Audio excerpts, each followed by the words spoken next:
Hello everyone, welcome to our channel. Last video में हमने attachment of property का concept देखा था, जिससे कि हमने चारों के चारों स्टेप भी देख लिए थे। Summon, warrant, proclamation and attachment of property. कि किसी पर्सन को अगर कोर्ट में बुला रहा है कोर्ट, अगर वो नहीं आ रहा तो क्या क्या स्टेप्स ले सकता है कोर्ट। सबसे पहले तो वो उसको समन इशू करके बुलाता है, लेकिन वो उससे नहीं आता तो वो उसके अगेंस्ट अरेस्ट वारंट इशू करता है।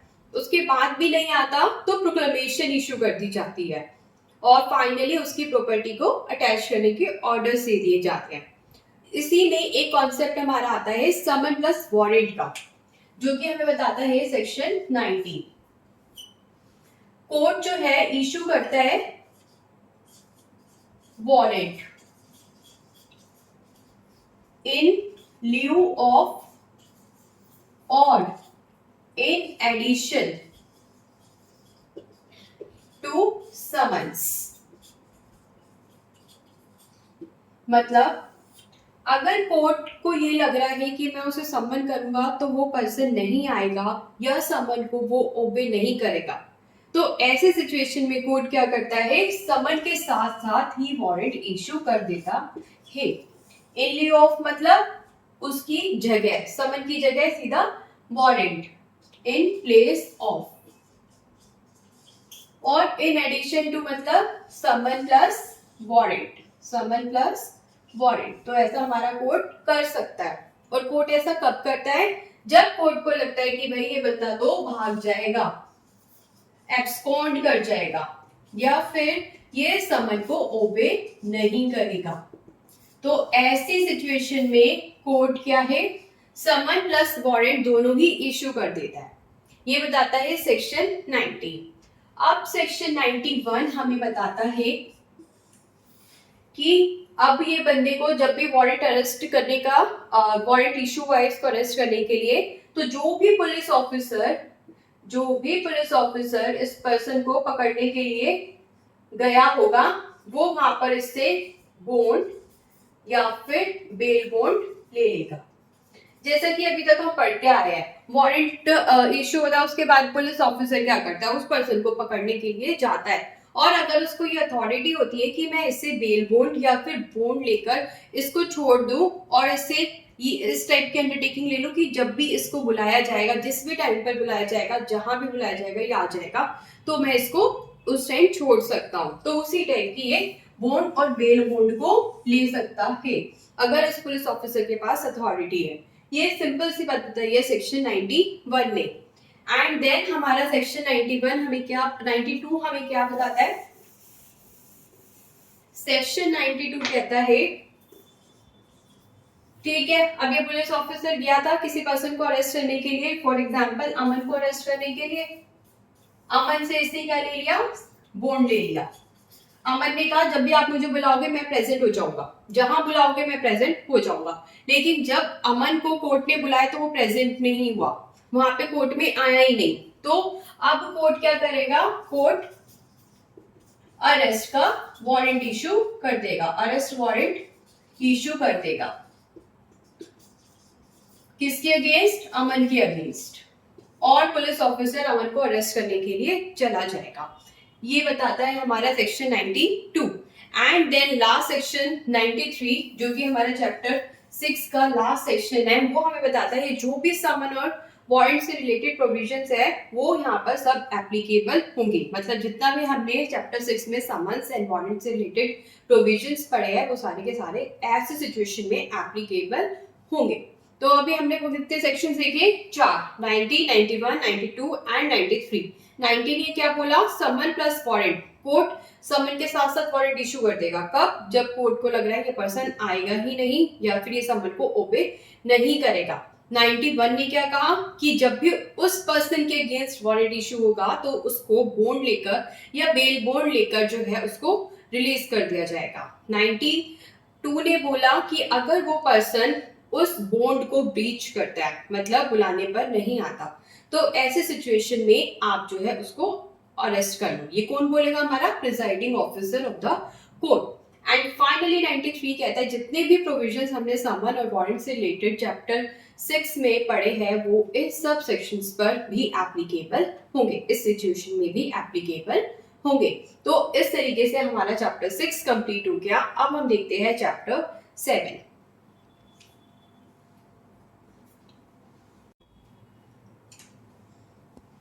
तो चैप्टर 7 स्टार्ट कर रहे हैं हम। चैप्टर 7 हमें बताता है जब भी हमें किसी थिंग या डॉक्यूमेंट को प्रोड्यूस कराना होता है कोर्ट में। चैप्टर 6 से हमें बताया था जब भी हम किसी पर्सन को कोर्ट में बुला रहे हैं, किसको बुला रहे हैं, किसी भी पर्सन को कोर्ट में बुला रहे हैं। लेकिन चैप्टर 7 हमें किस चीज के बारे में बताता है, जब भी हम किसी डॉक्यूमेंट या फिर किसी थिंग को जो है प्रोड्यूस करवा रहे हैं कोर्ट में, तो हमारा क्या प्रोसेस रहेगा। तो पर्सन को बुलाने के लिए हमने क्या देखा था, summon, warrant, proclamation, finally attachment. Similarly इसमें क्या प्रोसेस रहता है, समन, वारंट, वो हम देखेंगे कि किस तरीके से चीजों को हैंडल किया जाता है। मतलब जब डॉक्यूमेंट को बुलाना है या फिर किसी चीज को कोर्ट में प्रोड्यूस करवाना है तो क्या प्रोसेस रहता है। तो इसमें हमारा सबसे पहले आता है सेक्शन 94। सेक्शन 94 क्या कहता है, सेक्शन 94 कहता है कि किसी भी थिंग को या डॉक्यूमेंट को, क्या क्या हो सकता है, डॉक्यूमेंट हो सकता है, कोई भी इलेक्ट्रॉनिक कम्युनिकेशन हो सकता है,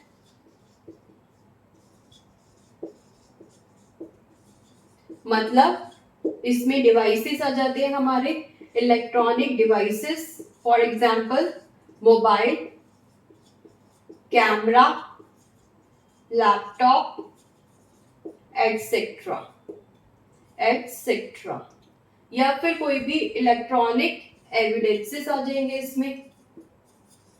और क्या हो सकता है हमारा, कोई भी और चीज, any other thing, any other thing.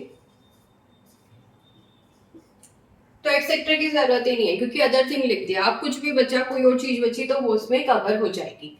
कोई भी डॉक्यूमेंट है, कोई भी इंपॉर्टेंट डॉक्यूमेंट है, मान लो कोई भी ट्रायल चल रहा है कोर्ट में, कोई भी ट्रायल चल रहा है, उसमें प्रॉपर्टी से रिलेटेड पेपर्स चाहिए कि भाई किसकी प्रॉपर्टी है दिखाओ।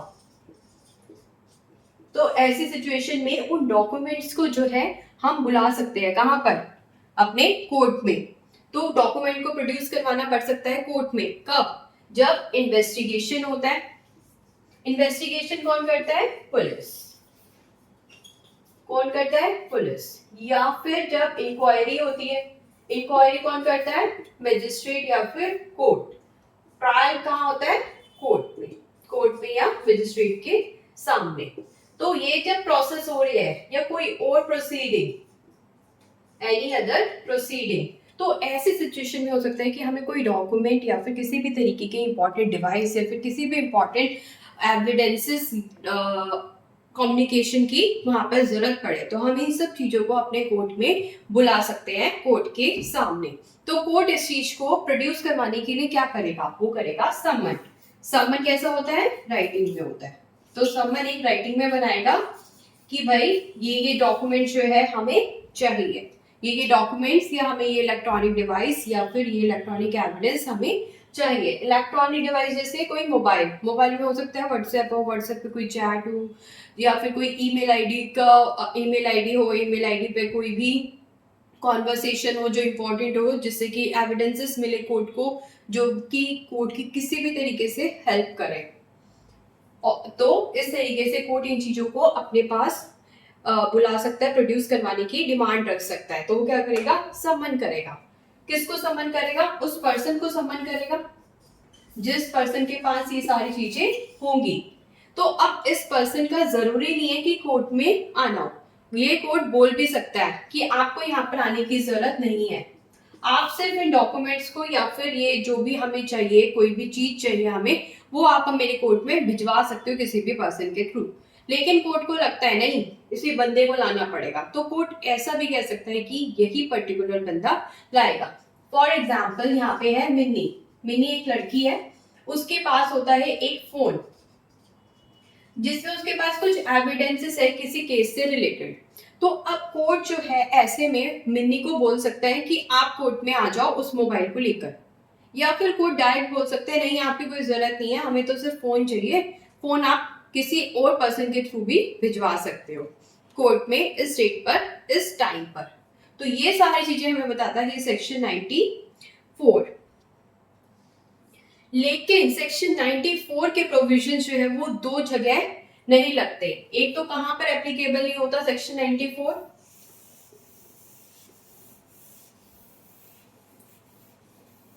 अगर कोई डॉक्यूमेंट या कोई इंपॉर्टेंट डॉक्यूमेंट या फिर कोई इंपॉर्टेंट थिंग किसके पास है, पोस्टल अथॉरिटीज के पास है, तो ऐसी सिचुएशन में ये हमारा एप्लीकेबल नहीं होगा सेक्शन 94। साथ ही साथ ये बताता है जो भी सेक्शन 129 एंड 130 है बीएसए के, इंडियन एविडेंस एक्ट के, उसको ये अफेक्ट नहीं करता ये प्रोविजन। इन सेक्शंस पर इसका कोई असर नहीं पड़ता। तो ये भी बताता है सेक्शन 94। तो सेक्शन 94 बता रहा है किसी भी डॉक्यूमेंट को, किसी भी तरीके के एविडेंसेस को, या कोई भी चीज हो सकती है। मान लो किसी का जो है मर्डर हो गया, उसका एक मर्डर हुआ था एक बड़े से नाइफ से, तो वो नाइफ किसी के पास है और कोर्ट को पता है, तो ऐसी सिचुएशन में उस नाइफ को भी बुलाया जा सकता है, प्रोड्यूस करवाया जा सकता है कोर्ट में। तो ये नाइफ कहाँ आ जाएगा हमारा, अदर थिंग में। तो अदर थिंग्स में बहुत सारी चीजें हो सकती है जो कोर्ट अपने पास प्रोड्यूस करवाने की डिमांड कर सकता है। कैसे करेगा, समन से, राइटिंग में होगा ये समन, किस पर्सन को भेजकर जिसके पास उसकी पोजेशन है, उस पर्सन को भी बुला सकता है, नहीं तो सिर्फ इन चीजों को प्रोड्यूस करने के लिए भी बोला जा सकता है। और कब कब होता है, जब कोई इन्वेस्टिगेशन चल रही है, इंक्वायरी हो रही है, या फिर ट्रायल चल रहा है किसी भी कोर्ट में या मजिस्ट्रेट के सामने। तो सिंपल सा सेक्शन है सेक्शन 94। आगे के सेक्शंस हम देखेंगे नेक्स्ट वीडियो में। Thank you.